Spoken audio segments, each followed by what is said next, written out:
الذي تساءلون به والأرحام إن الله كان عليكم رقيبا يا أيها الذين آمنوا اتقوا الله وقولوا قولا سديدا يصلح لكم أعمالكم ويغفر لكم ذنوبكم ومن يطع الله ورسوله فقد فاز فوزا عظيما.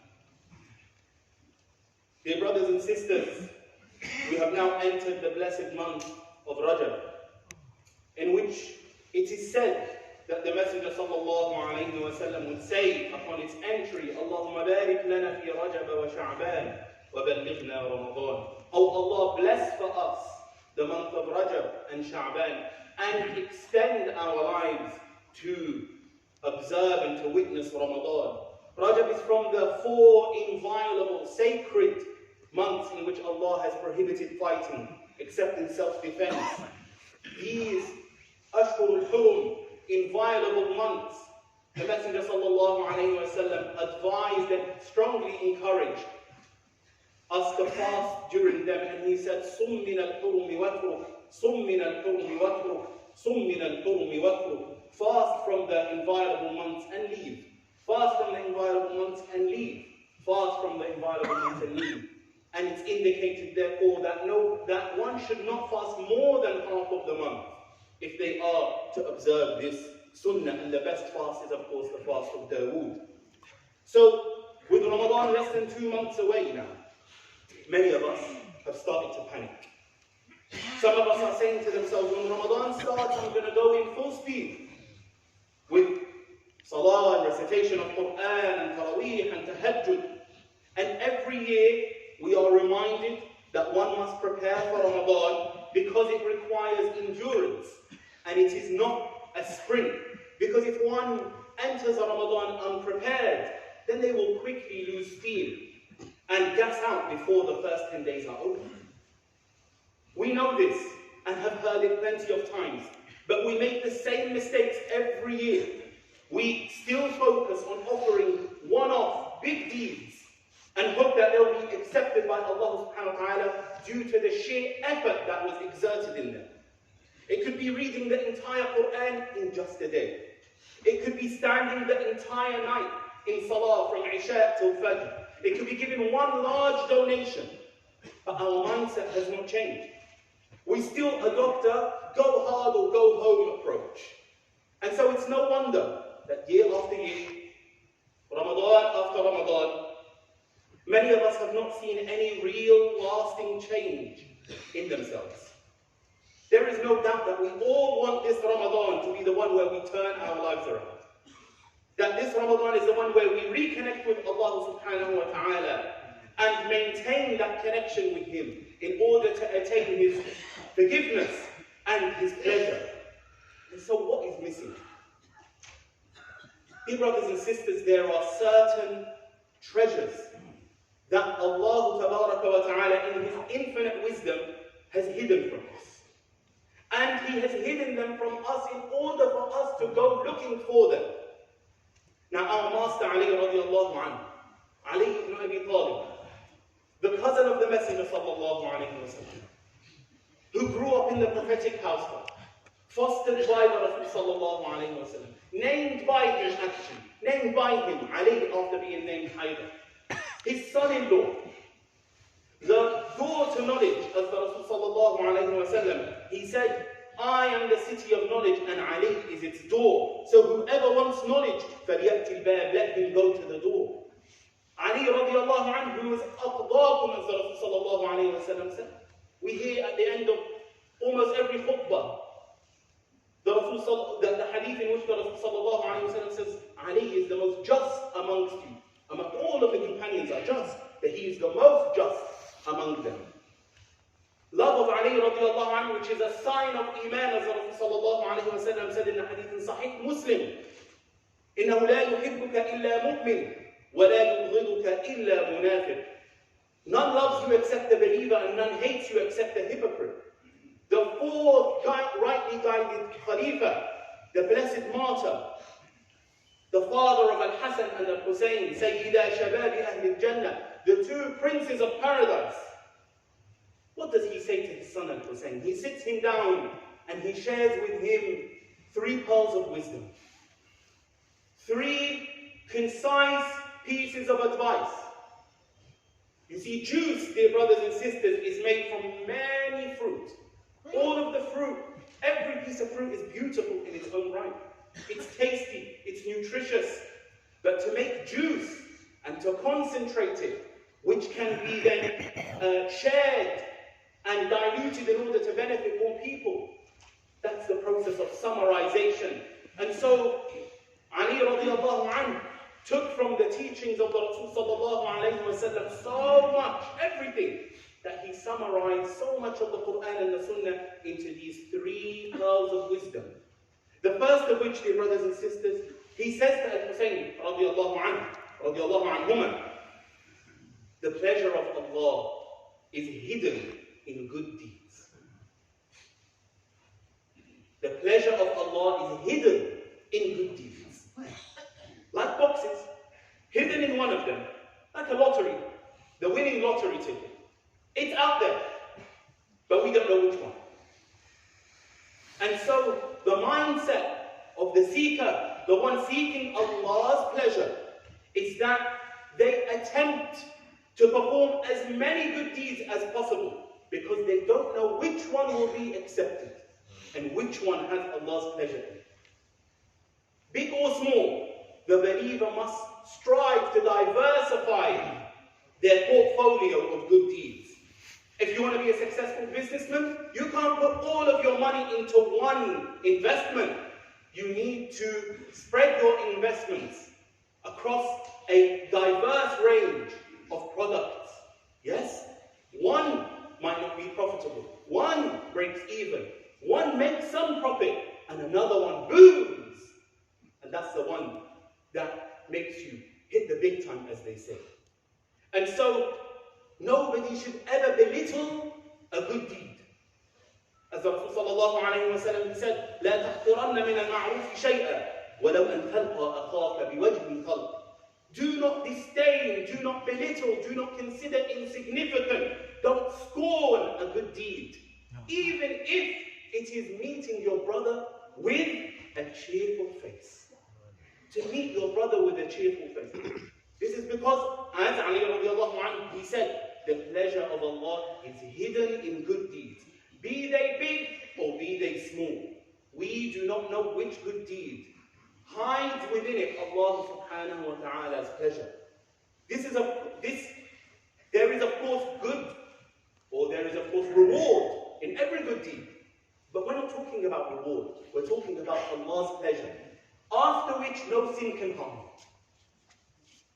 That is Allah's pleasure, His rida. After that, nothing harms you. And paradise is promised for you. And it can be deeds we consider, as we said, insignificant.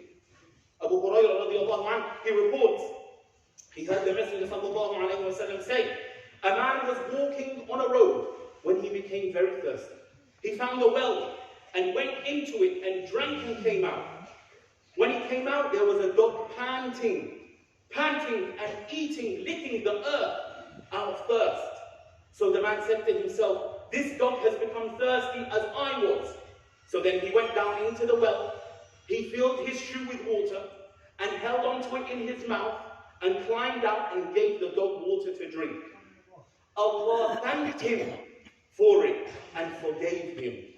As the Rasul sallallahu alayhi wa sallam said, as the Rasul sallallahu alayhi wa sallam, he said, فَشَكَرَ اللَّهُ لَهُ فَغَفَرَ لَهُ. And Allah's shukr has been interpreted to mean that Allah proudly presents the good deed, even if it's small, to the angels, and announces that it has been accepted and His servant has attained His pleasure for it. That's Allah's shukr. And that pleasure, dear brothers and sisters, the pleasure of Allah subhanahu wa ta'ala outweighs all the sins a person may perform in their lifetime, even if they die without tawbah. Even if they die without tawbah, because Allah subhanahu wa ta'ala, He reserves this right to forgive any sin apart from shirk.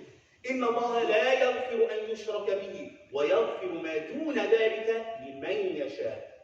Indeed, Allah does not forgive association with Him, but He forgives what is less than that for whom He wills. And so we ask Allah subhanahu wa ta'ala to be entered into His mashi'ah, into His will to be forgiven.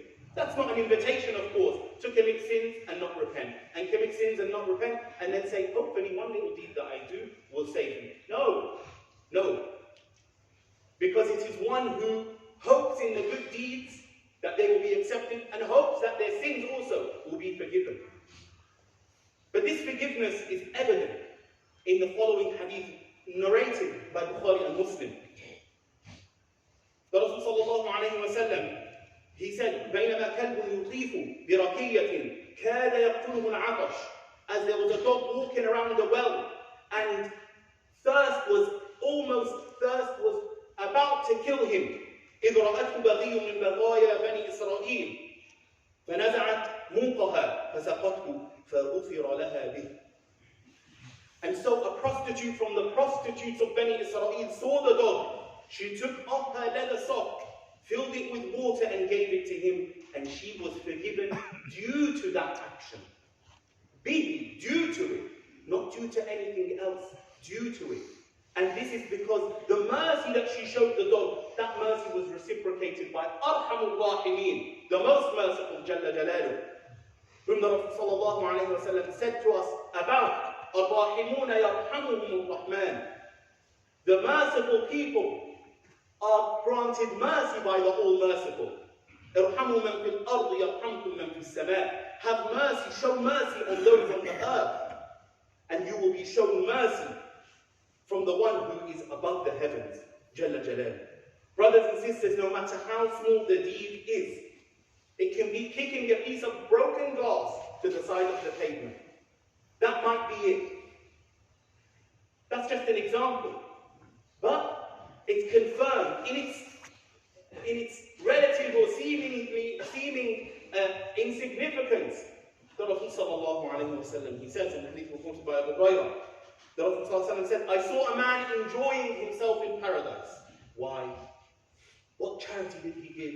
What salah did he pray? Yes, he could have done those things, but where was Allah's pleasure? What was the cause for him to roll around in paradise, in pleasure and bliss? I saw a man enjoying himself in paradise for cutting a tree that was in the middle of the road and harming the Muslims. And another narration reads, a man passed by a branch of a tree lying in the middle of the road, so he said, by Allah, I will move this away from the path of the Muslims so it doesn't harm them. A low-lying branch which keeps catching people in the eye as they walk past. This is harming people. Let me cut it so it doesn't harm people. And another, the third narration reads, while a man was walking on a road, he saw a thorny branch on the road and he removed it. A piece of broken glass on the road, kick it to the side. If you don't want to carry it, you don't want to cut yourself, you don't want to get a potential infection, kick it to the side. So he removed the thorny branch, so Allah was thankful to him and He granted him forgiveness. SubhanAllah. Never belittle a deed, because we don't know where Allah's pleasure is attained. It could be helping somebody move house. It could be giving a homeless person a pound or two. It could be feeding an insect a granule of sugar. One of the righteous was seen after their death and was asked, what did Allah do? He said, Allah forgave me. And was asked, due to what good deed? He said, by saving an ant from drowning. To us, an ant is insignificant, but it has more value to Allah than we can ever imagine. Or else He would not have created it, nor would He have guaranteed for it its rizq, its provision and sustenance. وَمَا مِن دَابَّةٍ فِي الْأَرْضِ إِلَّا عَلَى اللَّهِ رِزْقُهَا. And there is no creature on earth, but that upon Allah is its provision. He created it and He provides for it, and He thanks you if you provide for it too. That is why one of the signs of the friends of Allah is not to just show mercy to human beings, but to animals and to trees and to even inanimate objects, as the Messenger sallallahu alaihi wasallam consoled the branch of or the trunk of the date palm when it wept after the Prophet sallallahu alaihi wasallam parted from it. And It can be anything. It can be a small good word. If you don't have any money to give somebody who has come to ask you, maybe a good word that you say to them. Because the Prophet ﷺ, he said, a man utters a word pleasing to Allah without considering it of any significance, for which Allah will raise him in rank. One nice word that you say to people. It's free. It's effortless. So why khutbah? And it could be a small action barely visible in the ocean of good deeds. And Imam Junayd, after he died, the same thing happened. One of his students saw him and said, ماذا صنع الله بك? What did Allah do with you? And he said, He forgave me. And he said, due to what? He said, all of the masail, all of the debates, the books, all of them they were gone, insignificant. But due to ركيعات صليتها في جوف الليل, due to short rak'ahs, I prayed in the belly of the night. You see, that's not an invitation to pray just short salah. It means that you pray, even if you pray a short salah. You try. You do everything that you can, because you do not know, we do not know where Allah's pleasure lies. Now, the second pearl of wisdom, shared by Imam Ali to his son Hussein radiallahu anhuma, and that is the ghadab of Allah, the anger, the wrath of Allah is hidden in bad deeds. Of course, all bad deeds are sinful. But what we're talking about here is Allah's anger, after which no good deed can help. Good deeds expiate sins. إِنَّ الْحَسَنَاتِ يُذْهِبْنَ السَّيِّئَاتِ. Good deeds erase bad deeds. But no good deed can erase Allah's anger. And of course, we don't know in which sin Allah's anger is. And therefore we are to minimize and to avoid and to try and remove ourselves entirely from sins. Because you would never run willy-nilly into a minefield. Every step could be your last. So you minimize your steps. And you do what you can to escape that minefield. And so likewise, you must do what you can to escape the state of sin, perpetual sin that we find ourselves in. And once again, it doesn't have to be a major sin. It could be a small sin. The ones that we don't think about. The ones that we say it's just a white lie. The ones that we say, oh, it doesn't hurt anybody. Now the biggest culprit and the most prolific sinner is the tongue. As Rasulullah said. And so, just as somebody says a good word, doesn't think about it, doesn't give it any significance or importance, Allah will forgive him and raise his station for it. Likewise, the continuation of the same hadith, وَإِنَّ الْعَبْدَ لَيَتَكَلَّمُ بِالْكَلِمَةِ مِنْ سَخَطِ اللَّهِ تَعَالَى لَا يُلْقِي لَهَا بَالًا يَهْوِي بِهَا فِي جَهَنَّمَ وَعِيَاذُ بِاللَّهِ. And a man utters a word displeasing to Allah without considering it of any importance, and for this reason he will sink into the hellfire, and we seek refuge in Allah's name. The Prophet ﷺ passed by the graves of two men, and Allah revealed to him that they're being punished. And he said, وَمَا يُعَذَّبَانِ فِي كَبِيرٍ. They're not being punished for something that was difficult to avoid. One of them used to not take care and not try to avoid urine when from splashing onto his clothes. And the other would walk around spreading gossip. For that. Something you can avoid, something you didn't think about. A word that you say, in passing. You're sat down with your friends, somebody turns up on the TV, and then you attack them, you slander them, you say something about them. You mention somebody and you say, yeah, this person, yeah, oh, she's shameless. Oh, she's this. Oh, he's that. That we don't think about. We've become so used to. One of those might be the reason for Allah's anger. And a woman entered paradise because of a dog. Yes? Well, another woman entered hellfire because of a cat. As Rasulullah said, a woman was punished on account of a cat which she had held captive until it died. She didn't allow it. She didn't feed it, nor did she give it water, nor did she leave it in order to go and find its own food on the earth. It could be a small sin that you commit persistently, and Allah covers and conceals you. And instead of thanking Allah for being a sattar, for being the one who conceals and covers and hides the flaws and the faults and the deficiencies and the sins of His creation, you make no intention to change, you make no intention to break that habit. At some point, Allah will remove the veil and one can be exposed before everyone. It could be lying, it could be fraud, it could be drugs, it could be alcohol, it could be pornography, it could be anything. Dear brothers and sisters, what we need in order to change ourselves for the better, in order to make this Ramadan, or the next Umrah, or the next Hajj, or the mosque that we're building, or the course that we're attending, in order to make them transformative, to make them change us, one requires a change in their mindset.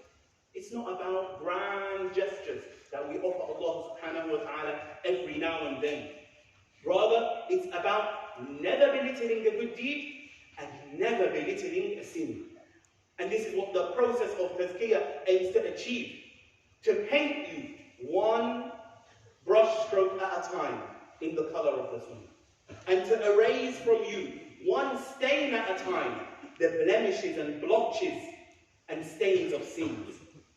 We ask Allah subhanahu wa ta'ala to decorate us in the sunnah of the Messenger sallallahu alayhi wa sallam, and make him and his sunnah more beloved to us than cold water on a hot day. And we ask Allah ta'ala to rid us of our sinful habits, which without His mercy, they will be the cause of His anger and His wrath. أقول قولي هذا وأستغفر الله لي ولكم فاستغفروه إنه هو الغفور الرحيم.